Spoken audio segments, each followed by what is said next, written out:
የኔ ጥያቄ ምንድን ነው መሰለህ ቄስ በረከት፣ የእግዚአብሔር መንፈስ በዚህ ታውቃላችሁ፣ ኢየሱስ ክርስቶስ በስጋ እንደመጣ የሚታመን መንፈስ ሁሉ ከእግዚአብሔር ነው ይላል።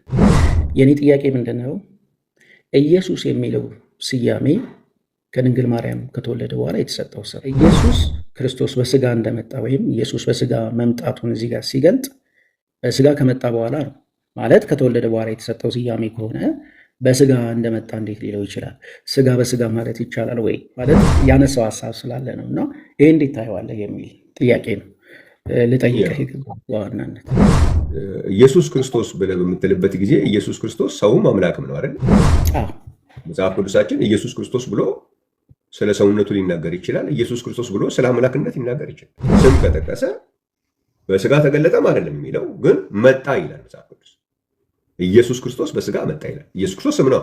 ስጋ በስጋ መጣ ስጋን ብቻ የሚያመለክት አይደለም። ኢየሱስ ክርስቶስ የሚለው ስም አምላክነትን የሚያመለክት ስለሆነ ስም የሚለው ስም ከጠቀሰ በስጋ መጣ ይችላል። የሰው ልጅ ብሎ ካለ በስጋ መጣም አይልም፣ በስጋ ተገለጠም አይልም።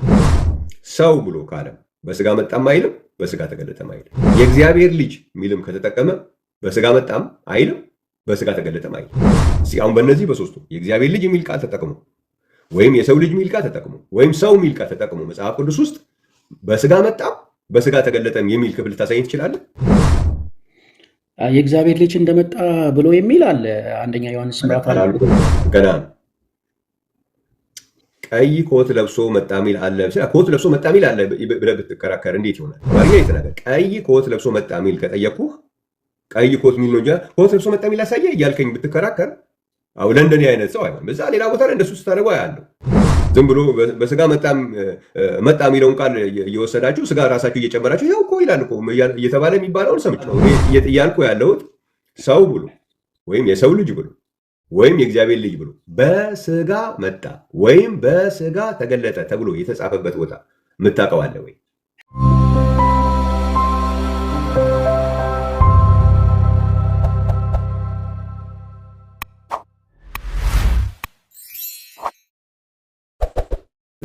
በዋናነት የገባሁት ይህንን ሀሳብ ለማውራት ነበረ። የኔ ጥያቄ ምንድን ነው መሰለህ ቄስ በረከት፣ ላንብበውና ጥያቄን ላንሳ። የእግዚአብሔር መንፈስ በዚህ ታውቃላችሁ፣ ኢየሱስ ክርስቶስ በስጋ እንደመጣ የሚታመን መንፈስ ሁሉ ከእግዚአብሔር ነው ይላል። የኔ ጥያቄ ምንድን ነው፣ ኢየሱስ የሚለው ስያሜ ከድንግል ማርያም ከተወለደ በኋላ የተሰጠው ስም ነው ማለት ያው ከተወለደ በኋላ የተሰጠው ስም ነው ማለት ነው። ኢየሱስ ክርስቶስ በስጋ እንደመጣ ወይም ኢየሱስ በስጋ መምጣቱን እዚህ ጋር ሲገልጥ በስጋ ከመጣ በኋላ ነው ማለት ከተወለደ በኋላ የተሰጠው ስያሜ ከሆነ በስጋ እንደመጣ እንዴት ሊለው ይችላል? ስጋ በስጋ ማለት ይቻላል ወይ? ማለት ያነሳው ሀሳብ ስላለ ነው። እና ይህ እንዴት ታየዋለህ የሚል ጥያቄ ነው ልጠይቅህ የገባሁት በዋናነት። እሱን እኮ እዛ እንትኑ ላይ ተናግሬ ያለው ኢየሱስ ክርስቶስ ብለህ በምትልበት ጊዜ ኢየሱስ ክርስቶስ ሰውም አምላክም ነው አይደል? መጽሐፍ ቅዱሳችን ኢየሱስ ክርስቶስ ብሎ ስለ ሰውነቱ ሊናገር ይችላል። ኢየሱስ ክርስቶስ ብሎ ስለ አምላክነት ሊናገር ይችላል። ለምሳሌ በአንደኛ ጢሞቴዎስ ምዕራፍ 2 ላይ በእግዚአብሔርና በሰው መካከል መካከለኛው አንድ አለ ብሎ ሰው የሆነ ክርስቶስ ኢየሱስ ብሎ ይናገራል። ቲቶ መጽሐፍ ምዕራፍ 2 ቁጥር 13 ብታነብ ደግሞ ታላቁ አምላካችንና መድኃኒታችን ኢየሱስ ክርስቶስ ብሎ ይናገራል። ስለዚህ ኢየሱስ ክርስቶስ ለአምላክነቱም የሚውል ስም ነው። እዚህ አሁን አንደኛ ዮሐንስ ላይ እዛ ያስተማርኩት ሰምተው ከሆነ ስም ከጠቀሰ በስጋ ተገለጠም አይደለም የሚለው ግን መጣ ይላል መጽሐፍ ቅዱስ። ኢየሱስ ክርስቶስ በስጋ መጣ ይላል። ኢየሱስ ክርስቶስ ስም ነው። ስጋ በስጋ መጣ ስጋን ብቻ የሚያመለክት አይደለም። ኢየሱስ ክርስቶስ የሚለው ስም አምላክነትን የሚያመለክት ስለሆነ ስም የሚለው ስም ከጠቀሰ በስጋ መጣ ይችላል። የሰው ልጅ ብሎ ካለ በስጋ መጣም አይልም፣ በስጋ ተገለጠም አይልም። ሰው ብሎ ካለ በስጋ መጣም አይልም፣ በስጋ ተገለጠም አይልም። የእግዚአብሔር ልጅ ሚልም ከተጠቀመ በስጋ መጣም አይልም፣ በስጋ ተገለጠም አይልም። አሁን በእነዚህ በሶስቱ የእግዚአብሔር ልጅ የሚል ቃል ተጠቅሞ ወይም የሰው ልጅ የሚል ቃል ተጠቅሞ ወይም ሰው የሚል ቃል ተጠቅሞ መጽሐፍ ቅዱስ ውስጥ በስጋ መጣም በስጋ ተገለጠም የሚል ክፍል ልታሳየኝ ትችላለህ? ኦኬ፣ ይሄንን ክፍል እንጨርሰውና አንድ ዮሐንስ ወንጌል አንደኛ ዮሐንስ እንግዲህ ሰምቼ ነው ያልከውን ሰምቼ ነው የመጣሁት ብለኛል። ይሄን ብያለሁ እዛ የሰማኸው ነገር ላይ። አሁን አንተ የሰው ልጅ ብሎ መጽሐፍ ቅዱስ ጠቅሶ ወይም ሰው የሚለውን ቃል ተጠቅሞ ወይም የእግዚአብሔር ልጅ የሚል ከተጠቀመ በኋላ በስጋ ተገለጠ ወይም በስጋ መጣ ብሎ የተጠቀመበት የምታውቀው ክፍል አለ? የእግዚአብሔር ልጅ እንደመጣ ብሎ የሚል አለ። አንደኛ ዮሐንስ ምዕራፍ ከነዓን 5:20 ላይ ማለት ነው። ከነዓን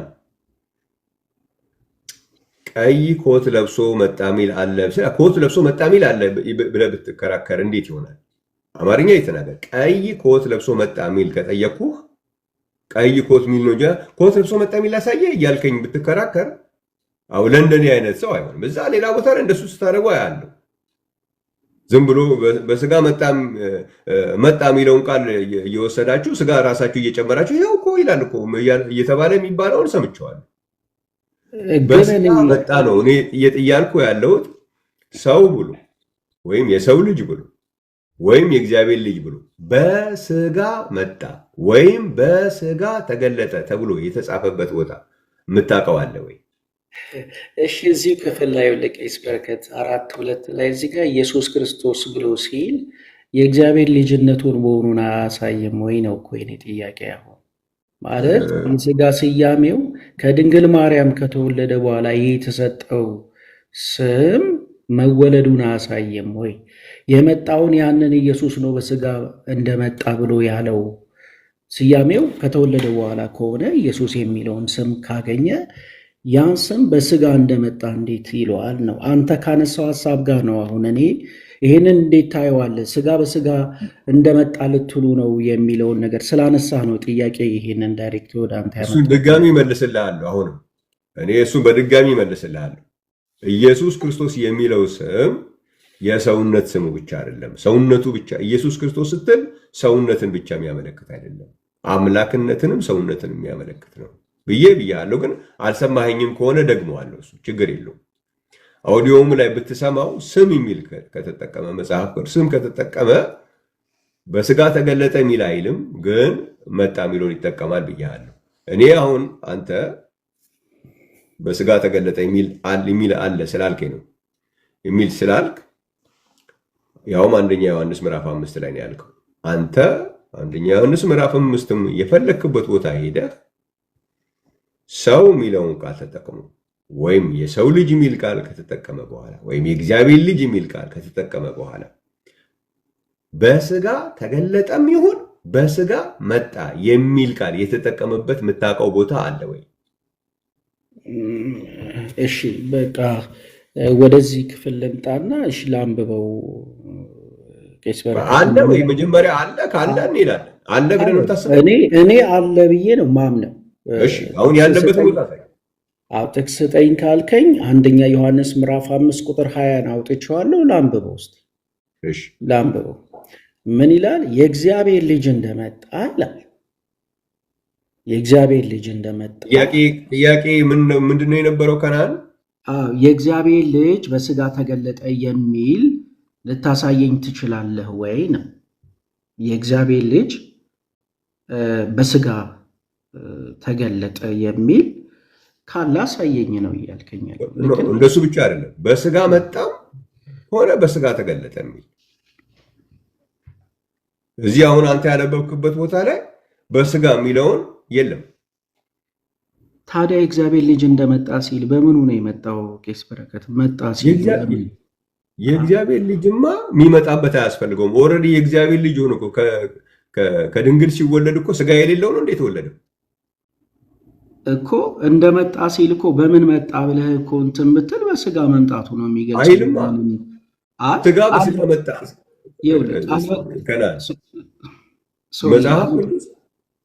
መጽሐፍ ቅዱስ ስጋ በስጋ መጣ ማለት አልፈለገም። አንድ ድሉን ሰጠኛለህ እንትን ልበለው። እኔ ምን ብዬ እረዳለሁ መሰለህ?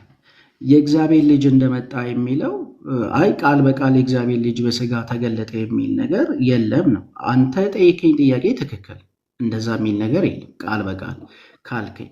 ግን የእግዚአብሔር ልጅ እንደመጣ ብሎ ሲል ይሄ ግልጽ ነው። እንዴት ብዬ እረዳዋለሁ መሰለህ? የእግዚአብሔር ልጅ እንደመጣ ብሎ ሲለኝ የእግዚአብሔር ልጅ እንደመጣ ሲል በምኑ መጣ ብለህ ብትጠይቀኝ ሸስት በቃ በስጋ መገለጡን አንደርስታንድ አደርጋለሁ። በዚህ መልኩ ነው ክፍሉን የምረዳው እኔ። ይኸው ከናን ችግሩ የተጻፈ ነገር ባለበት ቦታ ላይ የተጻፈ ነገር ሽረህ አይደለማ የምትረዳው። በስጋ መጣ ላይማ ራሱ ሕያው እግዚአብሔር በስጋ መጣን ወስዶታል። አሁን አንተ የምትለው ነገር ልክ ሊሆን የሚችለው በስጋ ተገለጠ የሚባል ተብሎ የተጻፈበት ቦታ ላይ የሕያው እግዚአብሔር ልጅ በስጋ ተገለጠ ተብሎ ቢጻፍ ኖሮ አሁን አንተ የምትለውን እዚህ ጋር ባይባልም በዛኛው ምክንያት ይሄኛውን አልኩ ልትለኝ ትችላለህ። በስጋ ተገለጠ የሚለው ቦታ ላይ የሕያው እግዚአብሔር ልጅ በስጋ ተገለጠ ሳይሆን ሕያው እግዚአብሔር በስጋ ተገለጠ የሚል ቃል በቃል ተጽፏል። ቃል በቃል በስጋ የተገለጠው ማን እንደሆነ በስጋ ተገለጠ መባል የሚገባው ማን እንደሆነ የሕያው እግዚአብሔር ልጅ ሳይሆን እራሱ ሕያው እግዚአብሔር ነው በስጋ ተገለጠ መባል የሚችለው። ይሄ ቃል በቃል በተጻፈበት ሁኔታ ላይ ያልተጻፈን ነገር ለምን ማለት ያስፈልጋል? እሺ ምን ብዬ ልረዳው ይሄን ክፍል? የእግዚአብሔር ልጅ እንደመጣ ብሎ ምን እያለ ነው ያለው? እስቲ ንገረኝ። እኔ ምናልባት እኔ አንደርስታንድ ካላልኩኝ አይዶን ነው፣ ግን የተረዳሁትን እኔ ነግሬያለሁ። ታዲያስ ምን ማለት ነው? የእግዚአብሔር ልጅ እንደመጣ ሲል ይሄ ክፍል ምን ለማለት ፈልጎ ነው ታዲያ? እስቲ ይህን አብራራልኝ። የእግዚአብሔር ልጅማ ኦልሬዲ ምን ብለን የምትረዳው ስጋ ያለው ስለሆነ ኦልሬዲ ሲወለድ ከአንቺ የሚወለደው ቅዱሱ የእግዚአብሔር ልጅ ይባላል ነው አይደለም ያላት ሉቃስ። ስለዚህ ያ የተወለደው ስጋ ያለው ነው። ስጋ ያለውን መልሶ በስጋ መጣ ማለት አልፈለገም መጽሐፍ ቅዱስ።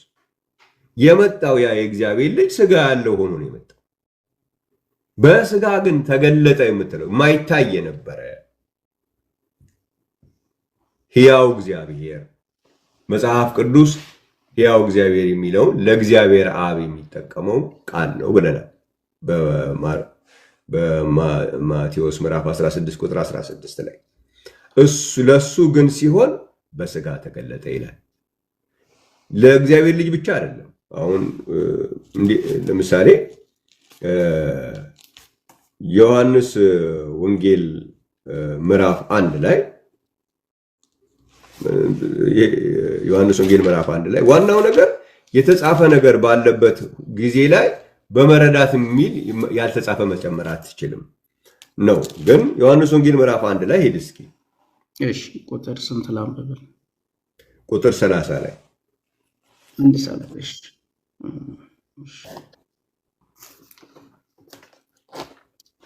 አንድ ሰው ከኔ በኋላ ይመጣል፣ ከኔም በፊት ነበርና ከኔ ይልቅ የከበረ ሆኗል ብዬ ስለ እርሱ ያልሁት ይህ ነው ይላል።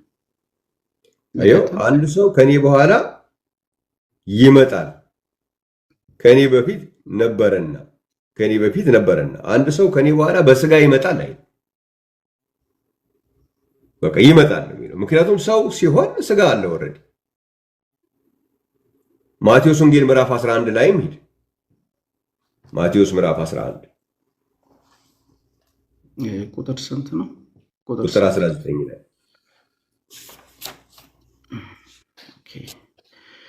የሰው ልጅ እየበላና እየጠጣ መጣ፣ እነርሱም እነሆ በላተኛና የወይን ጠጪ፣ የቀራጮችና የኃጢአተኞች ወዳጅ ይሉታል፣ ጥበብም በልጆቹ አጸደቀች ይላል።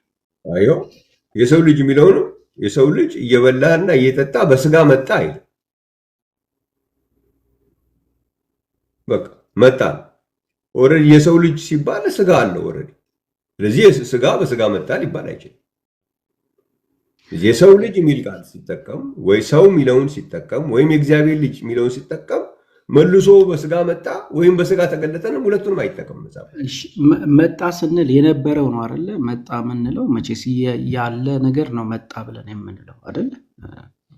እንደዛ ነው የምንረዳው። እና የእግዚአብሔር ልጅ እንደመጣ ብሎ ሲል የነበረው መምጣቱን ነው አንደርስታንድ ማደርገው። ምናልባት የመረዳቴ ስህተት ሊሆን ይችላል። ቄስ በረከት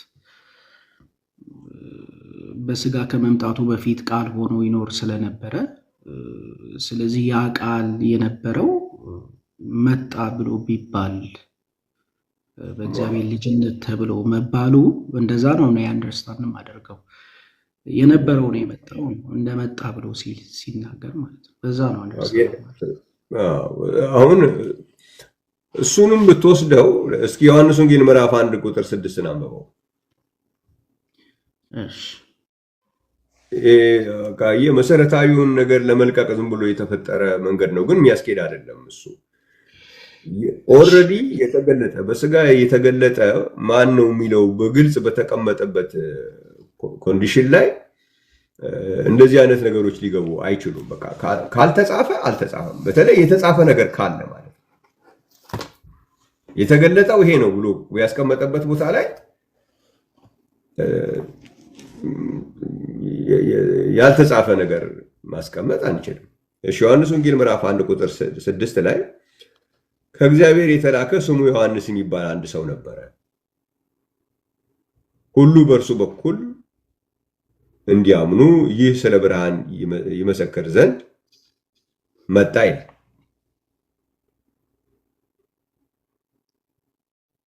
አይደለም? ይህ ስለ ብርሃን ይመሰክር ዘንድ ለምስክር መጣ ይላል። ስለ ብርሃን ሊመሰክር መጣ እንጂ እርሱ ብርሃን አልነበረም ይላል። ማን ነው ይሄ የመጣው? ይሄ መጥምቁ ዮሐንስ ነው።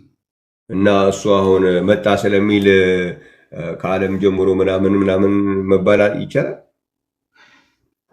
የነበረው የመጣው በሚለው አሁን መጣ ከተባለ የግዴታ መጣ የሚለው ቃል የነበረው መጣ ስለሆነ ተብሎ ወደዛ ወደ ሌላ ነገር ውስጥ መግባት እኮ አይቻልም። በብሉይ ኪዳን ላይ በስጋ ዮሐንስ መጣ የተባለው ምን ከሆነ በኋላ ያለውን ነገር ነው የሚነግረን። በስጋ ከተወለደ በኋላ ነው።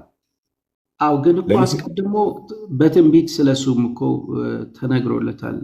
ሊመጣ ያለው የእግዚአብሔርን መንገድ የሚጠርግ መሆኑን በብሉይ ኪዳን ላይ ስለሱ ትንቢት ተነግሯል። ያ ደግሞ አካል መሆኑንም በአዲስ ኪዳን ላይ አይገልጥልንም? ከዛ አኳያ ማየት አንችልም። ትንቢት አሁን የምንናገረው እኮ በትንቢትና በተስፋ ቃልማ ሲነገር ኖሯል እኮ። እሱ አይደለም ችግሩ። የሰው ልጅ ግን የምንለው ነገር መጣ። አሁን የሰው ልጅ መጣ የሚለው የሰው ልጅ ሆኖ በሰው ልጅነት ሲኖር ቆይቶ መጣ ማለት አይደለም። አሁን ክርስቶስ መጣ በምን የሰው ልጅ መጣ አለ። ያ ማለት አስቀድሞም በስጋ ከመምጣቱ በፊትም የሰው ልጅ ሆኖ ሲኖር ነበረ ማለት ነው እንዴ? አይ እንደዛ ማለት ሳይሆን የነበረው ነው የመጣው የሚለው ሐሳቤ ነው። እሱ ኮንሰፕት እኮ ነው። የነበረው ነው የመጣው የሚለው ኮንሰፕት በስጋ ከመገለጡ በፊትም የሰው ልጅ ሆኖ ሲኖር ነበረ ማለት አይደለም። ኖ እንደዛ ማለት እኮ አይደለም። አሁን የሚያወራልን መጥምቁ ዮሐንስም ሊመሰክር መጣ የሚባለው ኤግዚስት ያደረገው መጥምቁ ዮሐንስ ሆኖ ከኖረበት ጊዜ ጀምሮ ለምስክር መጣ የሚለው ከተወለደ ጊዜ በኋላ ያለው ነው። ክርስቶስም ሰው መጣ፣ አንድ ሰው መጣ የሚለን ሰው ሆኖ ከተወለደ በኋላ ያለውን ነው መጣ የሚለን እንጂ ሰው ሆኖ በፊት ነበረ ማለት አይደለም። እንደዚህ አይነት መንገድ ቴንኪው፣ አመሰግናለሁ ቄስ በረከት። ጥሩ። ዋናው ምንድነው መሰለ፣ አሁን እዚህ ጋር ዋናው ነገር ምንድነው መሰለ፣ የተጻፈ ነገር ባለበት ሁኔታ የተገለጠው ማን ነው የሚለው ሕያው እግዚአብሔር ነው በስጋ የተገለጠው የሚል ባለበት ሁኔታ ላይ ያውም ያልተጻፈ የተገለጠው ማን ነው? የሕያው እግዚአብሔር ልጅ ነው። የሕያው እግዚአብሔር ልጅ በስጋ ተገለጠ የሚል አላገኘንም። ያገኘነው ሕያው እግዚአብሔር በስጋ ተገለጠ የሚል ያገኘነው። ስለዚህ የተጻፈ ነገር ባለበት ሁኔታ ላይ የተጻፈውን ማለት አለብን። ሁልጊዜ ደግሞ ክሌም የምናደርገው እኮ እንደሱ ነው እኮ። በተለይ አሁን ሁሉ ቦታ ላይ ስትሰማ የተጻፈውን ነው ማለት ያለብን። እሱ ሲመጣብንስ የተጻፈውን ነገር የማለት ግዴታ ሲመጣብን እኮ ማለት መቻል ነው ዋናው እንጂ እንትኑን ማለቱን እኮ ማንም ይለዋል። እኔም እለዋለሁ፣ አንተም ትለዋለህ፣ ሌሎችም የመንፈሳዊ ትምህርት እኛ የተጻፈውን ነው ይለዋል። እሺ ወደ ተጻፈው ነገር ሲመጣ ግን ከመጣ በኋላ አሜን ማለታችን ነው ወሳኙ ነገር። አንድ ለምሳሌ ሮሜ ምዕራፍ 9 ቁጥር 5 ላይ ክርስቶስ በስጋ እንደመጣ የሚለው እንዴት ነው መታየውሽ? ምክንያቱም ተያያዥነት ስላለው ይሄም ማለት ተመሳሳይ ነገር ነው። እንትኑ ላይ አንብበው እኮ ሰምቼዋለሁ ብለህ ስላልከኝ ሰምተህ ከሆነ ሰው የሰው ልጅ የእግዚአብሔር ልጅ የሚል ቃል በሚጠቀምበት ጊዜ በስጋ ተገለጠንም አይጠቀምም፣ በስጋ መጣንም አይጠቀምም። ስም ከተጠቀመ ክርስቶስ ስም ነው አይደል? በስሜ እኔ ክርስቶስ ነኝ እያሉ በስሜ ይመጣሉ ይላል አይደል? ማቴዎስ 24 ላይ